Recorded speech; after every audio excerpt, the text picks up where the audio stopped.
continue, I would just like to know, who are your musical influences? Musical influences po, sino po ba? Mariah Carey po. Yun po, isa po sa mga favorite ko. Like Beyonce, content po. Wow! Kayang-kaya mo. And thank you so much. Thank you po. Any other questions? Yes. Yeah. For your local, you have local shows or concerts coming up soon? Ano po, marami po kayong aabangan po sa amin. Magkakaroon na rin po ako ng second album soon. At saka po, marami po pong shows ang dadating. And your first album is out. It's a self-titled album.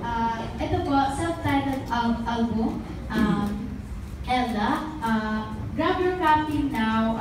Sobrang mag-enjoy po kayo dito sa mga songs po dito. Yung channel po nandito rin po.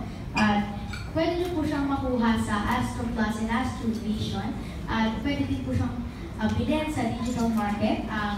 Spotify, Deezer, iTunes, Apple Music. And also, the one you sang earlier, Love on Top, is here, as well as Emotions, my favorite. I'm going to listen to this once I get home. And the first 30 guests we had today actually received a copy of this one. So it's for you to enjoy. Ito po ay pinroduce ng MCA Music. Thank you, MCA! Woo.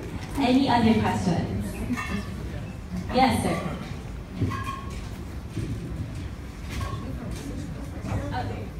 It's you, sir. Yes. Did you get to bond with Steve Harvey during your stay?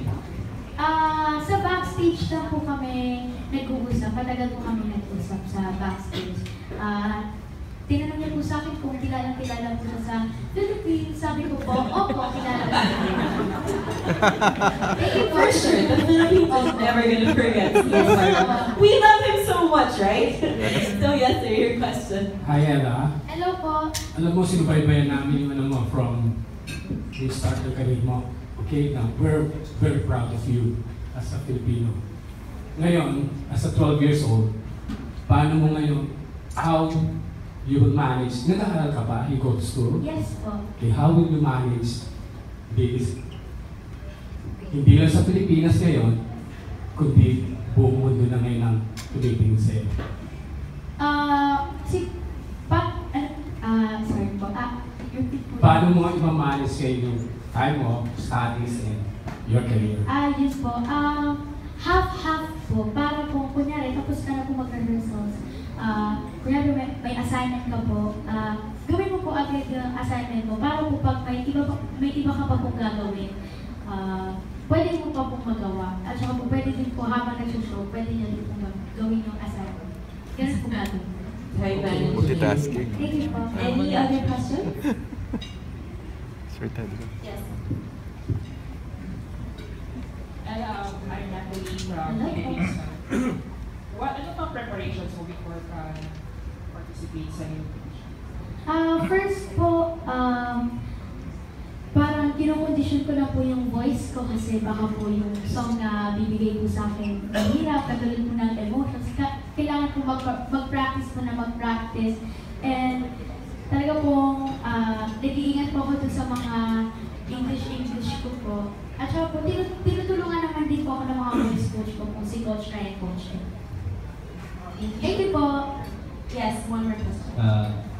Ella, Edwin Sagan from Interaction.com. Ella, sa Little Big Shots, hindi ko ba pero medyo kinabahan, nakita mo yung mga ibang bata na iba-iba yung mga talents sila at nung mahirap pa sa ang isang na manalo ang isang singer na kagaya mo sa mga ganong klaseng competition?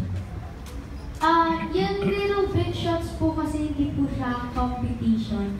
Kaya po, parang dinidiscover na po yung talent. Pero kinabahan din po ako sa performance ko po kasi po, sa Pilipinas po, sanay po akong mag-perform kasi po, pumapalakpak po sila. Kaya po, medyo kinabahan po ako kasi po, baka po, malay niyo po sa international, yung mga international audience ay hindi po pumalakpak sa akin. Kaya po kinabahan po. Parang grabe naman if I don't come for you, Ella. With that performance, I think everyone is going to give you a standing ovation. Any more questions? Yes. And I'm Alan from Uruguay. So, are you hoping na with the exposure that na makukuha mo dito sa show, mag-work ka rin sa international story? Sana po magkaroon po ako ng mga international shows kasi yun din po yung isa po sa mga pangarap na gusto ko ma-achieve. Talaga po maka-perform po sa iba't ibang episode din po. So, aside from KSD Park, may mga pa bang parang shows na gusto mong perform? Sana po mag-guest din po ako sa Ellen. Gusto rin po yun. But Ellen is a producer on this show, so I'm sure she's gonna get you with a talent like that and with your humility and your heart. You're gonna go places, I promise. We're claiming your international fame. Any other question? We're good? Yeah? Going once. Going twice. Alright, there you have it. And there you have it, ladies and gentlemen, our little big shot, Miss Ellen Nympha. Thank you very much. Thank you for your time. And sorry. Yeah, any message to your fans? Sa lahat po ng sumusuporta po sa akin, thank you very much po. Lalo na po sa thank you po sa Little Big Shots, sa NBC Universal, MCA Music, Diva, Star Magic, ABS-CBN, at ito po yung album ko rin po. Huwag niyo po kakalimutan, maganda po mga kanta ko dito. Thank you. And please do watch Little Big Shots sa March 6, Monday, 7 p.m. sa Diva. Alright, thank you, Ella. Thank you for your time.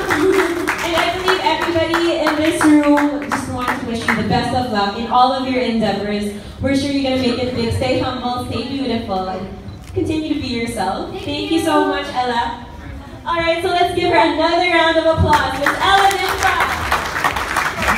And as Ella said, please do not forget to catch Little Big Shot Season 2 premiere. It's on Monday, March 6, 7 p.m. with a replay at 10:45 p.m. on Diva. It's seen on Sky Cable Channel 37, Destiny Channel 40, Signal Channel 125, and Cable Link Channel 32 as well as on other cable operators. So now let's give Ella her photo for her Little Big